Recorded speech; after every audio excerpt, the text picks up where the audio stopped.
सभी जानते हैं कि चाइना आज के ज़माने में एक सुपर पावर है। आर्मी, टेक्नोलॉजी या फिर इकोनॉमी, चाइना हर दूसरे देश से हमेशा आगे रहता है। लेकिन हाल ही में चाइना ने अपनी इकोनॉमी में थोड़ी गिरावट देखी है। चाइना की ज़ीरो कोविड पॉलिसी के कारण उसकी इकोनॉमी में थोड़ा अंतर आया है। कोरोना वायरस की वैक्सीन आने के बाद काफ़ी देशों ने ज़ीरो कोविड पॉलिसी पर रोक लगा दी थी, लेकिन अगस्त 2022 तक चाइना अभी तक इसका पीछा कर रहा है। इसका नतीजा उनकी सेल्स, कारखाने और बाकी इकोनॉमिक एक्टिविटीज़ पर पड़ा है। एशियन डेवलपमेंट बैंक ने 2022 में चाइना की जीडीपी को घटा के 4% कर दिया था, जो कि पहले 5% के एस्टिमेट से कम था। जबकि बाकी देश कोरोना महामारी के बाद एक अच्छी पोजीशन में आ गए हैं। यहीं चाइना रशिया यूक्रेन की जंग से प्रभावित हुआ है। 2020 में चाइना सरकार ने 3 रेड लाइंस पॉलिसी शुरू की थी, जिसमें बैंक्स ने बड़ी पोजीशन पे बैठे रियल एस्टेट डेवलपर्स को नए ऋण देने पर रोक लगा दी।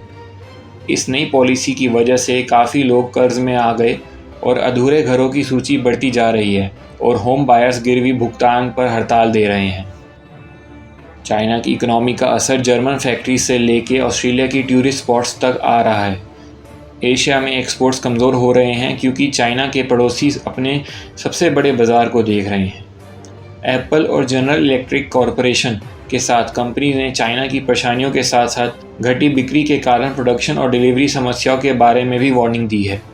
चाइना की कार्स की सेल में भारी गिरावट आई है। BMW AG, वोल्क्सवैगन AG और टेस्ला सहित टेस्ला ने अप्रैल में अपने शंघाई प्लांट्स में केवल 1512 गाड़ियों की बिक्री की है, जो कि मार्च की तुलना में बेची गई 65,000 से अधिक के कंपैरिजन में 98% कम है। टोयोटा मोटर कॉरपोरेशन ने मंडे को चाइना में लॉकडाउन के कारण अपनी प्रोडक्शन पार्ट्स की कमी होने के लिए माफ़ी भी मांगी, ये कहते हुए कि मई में 70 लाख गाड़ियों के बनने की उम्मीद है, जो कि पहले की अपेक्षा में 5 लाख कम है। चाइना के इकोनॉमी की गिरावट में इंडिया को फ़ायदा है या नुकसान, चलिए जानते हैं। चाइना दुनिया का सबसे बड़ा क्रूड ऑयल एक्सपोर्टर है, इसलिए चाइना की घटती इकोनॉमी के कारण क्रूड ऑयल में बड़ी मात्रा में गिरावट आई है। जैसे कि इंडिया अपने क्रूड ऑयल का 80% से ज़्यादा इस्तेमाल करता है, इंपोर्ट बिल कम होने के कारण इंडिया की जीडीपी को काफ़ी मदद मिलेगी। इससे रुपए की वैल्यू में मजबूती हो सकती है। कई देश चाइना की +1 पॉलिसी अपना रहे हैं, जिसमें कंपनी सिर्फ चाइना में इन्वेस्ट करने से बच रही है और अपने कारोबार को दूसरे देशों में प्रदान कर रही है। चाइना की इकोनॉमी की गिरावट के कारण इसमें काफ़ी तेज़ी आएगी।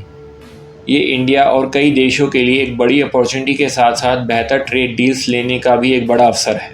इंडिया के कुल एक्सपोर्ट्स का 5.04% ट्रेड चाइना का होता है, जिससे कि चाइना में सेल्स की गिरावट आई है। इसका इंडिया के एक्सपोर्ट्स पर महत्वपूर्ण प्रभाव पड़ेगा। इंडिया के कुल इंपोर्ट का 15.43% चाइना से आता है। इंडिया बहुत सारे कच्चे माल का इंपोर्ट कर रहा है, जो कि इलेक्ट्रॉनिक्स, फार्मास्यूटिकल सहित कई इंडस्ट्रीज़ के लिए ज़रूरी है। जब चाइना में फैक्ट्री आउटलेट्स कम होते जा रहे हैं, इंडिया को ये सारे कच्चे माल का प्रबंध दूसरी जगह से करना पड़ेगा, जिसका प्राइस काफ़ी बढ़ सकता है।